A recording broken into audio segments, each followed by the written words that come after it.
Hey, everybody. This is Robbie from the English Unplugged podcast. And today I would like to talk about what is scenario based learning. So, one of the things that a lot of students ask me is, Robbie, can you teach me a lot of vocabulary?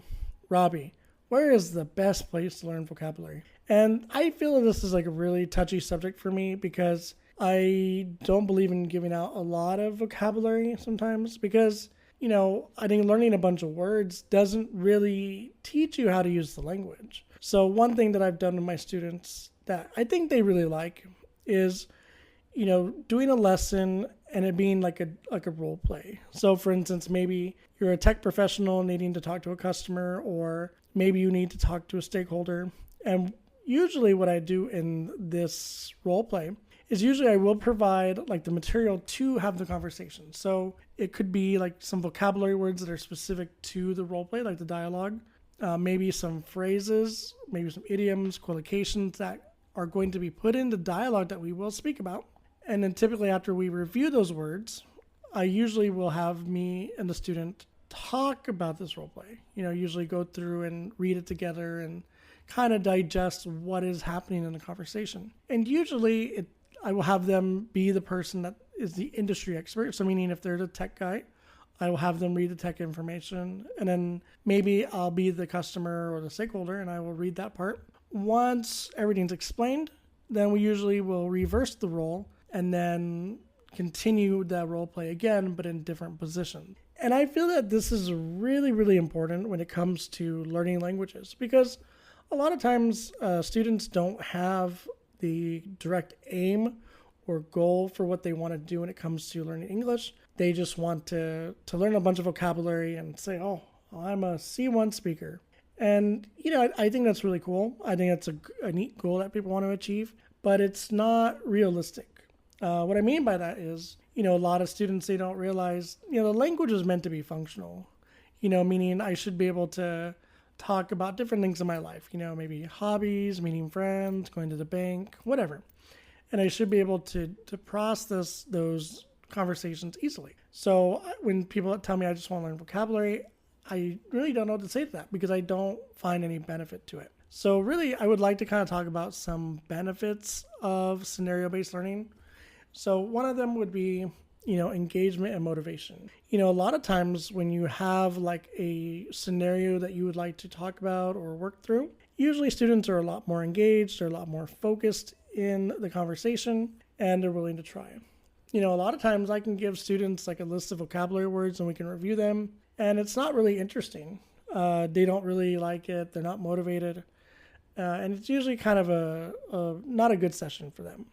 So I usually will try to make those PowerPoints where they have those scenarios. Like they'll learn some vocabulary words, they'll learn those different things, but the goal isn't to like memorize them, but it's more to use them in context. So I think that's really important. Speaking of context, I want to talk about another benefit called contextualized learning. So contextualized learning is, actually learning what things mean by the relevancy. So meaning, if we're talking about a real life situation and I may talk about something that may not make a lot of sense structurally wise, but if we understand what's going on in the scenario, then we can learn a lot of contextual based learning. And I think that's a really hard thing for students to understand because, usually they think that if I can know all these words and I know everything that I can understand the conversation. But a lot of times with English speakers, they speak in context. So they don't exactly directly speak the way that they want to, but it's based off a situation, right? So I think that contextualized learning is really, really important. So usually learning in a way of going about scenarios, I think is really positive. Next, I think development of communication skills is another important benefit because, instead of just thinking of random words and memorizing them in like a flashcard deck, you're actively using the words. So that's why I usually will go through in that 1 hour time frame, the words, collocations, phrases, and then go through the words. Because, when you learn new things in English, the first thing you should do is use them right away. So that's exactly what I try to do in my classes. I'm going to teach you some new words, new phrases, and you're going to use them right away. And I think that really helps students to develop those communication skills And in the same time, by reading like a dialogue and seeing how the dialogue is spoken, the students develop a flow of speaking. A lot of times students don't really know when to pause or when to stop or when to start. So I think when you're looking at a dialogue and trying to develop the conversation this way, it really kind of teaches you deeper skills, which I think is great because that's the whole point of language, right? It's communication. So it's something to think about when you're thinking about role play based or scenario based learning. And finally, cultural awareness. I know this may not seem directly related as a benefit, but it is. Scenarios can introduce learners to cultural norms and expectations, and usually it can help you to learn about intercultural understanding and communication. So again, I touched about this in one of my YouTube videos. American culture is a different type of culture because, we're really open people, but we also want people to put a lot of effort into the conversation, into the friendship, whatever. And so, by understanding the cultural awareness through role play based learning, you really get to develop a new sense of identity and you get to really be aware of the culture more. And I think that really, really helps students to become more natural in the conversation. Okay, so now another thing I'd like to talk about is some research that I did about this. So there was a research that came back out in 2014. The study was by Angelo et al. It was a scenario-based learning can enhance learners' language proficiency and communication skills. The researchers found that students who participate in scenario-based activities improve their speaking and listening skill abilities, as well as their understanding of pragmatic language use. And this is really true. When you think about how to learn a language, you're not really too sure how to go about it, right? And really, even as children being raised by their parents, they don't really teach you, oh, say boy, say girl, say dog. They're kind of introducing things to you as you develop as a child. So you're introduced to a lot of words, a lot of different things. And, I think taking that same approach in the classroom, I think is really important because, it's not just about, having a memory dump or having a big list of vocabulary, but really having a firm mastery of what's going on around you. And I really think that it fosters a lot of growth and critical thinking skills along the way too.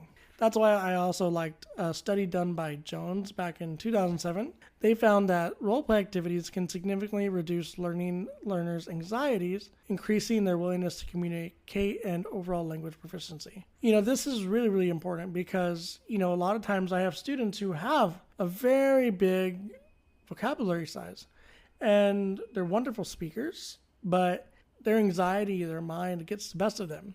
I have a student who's extremely smart, but they are afraid to do much. They think that every little thing they do, they're going to make a mistake. And I don't like that because that's not what I want people to feel. I want people to feel confident in the classroom, feel confident in their words, So I think that these studies are really, really important to share with people because I don't think they realize how important scenario-based learning is because there is a purpose behind it.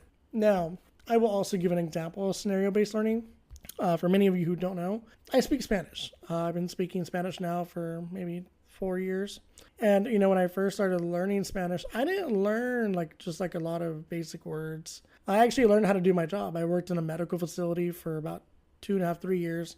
And then I transferred over to a pharmaceutical company after that and then stayed there for about 10 years. And, in those scenarios, I didn't learn, oh, hello, how are you? Or, oh, how can I help you? I learned, really from point A, the person coming in, asking for medication, to any questions, okay, have a great day. I learned the whole scenario. And, that was a really powerful moment for me because I learned about the different kind of drugs. I learned about the different things like insurance and, asking questions, using active listening. And I felt that to be really powerful for me. And then later on, after I really got a good hang of using Spanish, actually a lot of the people who didn't think I could speak Spanish loved me because I spoke Spanish. And that was really wonderful because when I first started learning Spanish, many people used to make fun of me. They go, oh, this silly white person learning Spanish. He's not very good, blah, blah, blah. But I persisted and I kept trying and trying and trying. And before I knew it, people were asking for me because they knew that, yes, I'm not a native speaker of Spanish, but my Spanish was at such a high level that I could do my job and do it well. So, I think a lot can be said about scenario-based learning. And I really, really encourage it, guys. I think, if you guys are looking for a good solution for how to learn more vocabulary, learn more phrases, don't just sit there and crack open a dictionary or look up some random words on the computer. Find like a way to learn through a scenario. You can learn, through obviously my classes. Maybe you're watching a movie, kind of sit down and look at the scenario that's happening in the movie. What kind of vocabulary is being used? What kind of idioms are they using? Kind of sit down and really dissect what's going on. And I think if you take this approach to language learning, it actually will make it easier to learn the language rather than being overwhelmed by these hundreds of thousands of words. Because I promise you, native speakers, they don't use all those words either. I guarantee that most native speakers speak at a B2 level. Usually C1 material is usually reserved for academics or really good public speakers. But the average person will never do that. So usually most people will speak at a B2 level, which is actually a very functional level for, your daily life, your job, stuff like this. So I would like you to take that in consideration when you're trying to think about trying to climb up the SEFR levels, because a lot of times maybe you're learning for the wrong reasons. Okay. So guys, that's it. That's kind of my topic discussion for today. I really do think that scenario-based learning is much more effective than just learning vocabulary words. I would take that to heart. And also, if you guys don't know, I do have a YouTube channel. Check out the English Unplugged YouTube channel. I have a lot of interesting videos, daily videos about different phrases and stuff like this that you can use in your daily life or business life. And also, if you guys haven't known about this yet, I do have a newsletter. So every week I send out a newsletter with new information.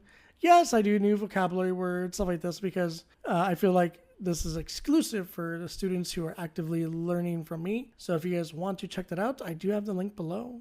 Sign up for my newsletter and stay up to date with all the new and exciting things that I'm doing in my classes and all the new and exciting words that you can learn. Okay? Well, guys, that's it for my episode. I hope you guys have a good rest of your week, and we'll see you guys next time at the English Unplugged podcast.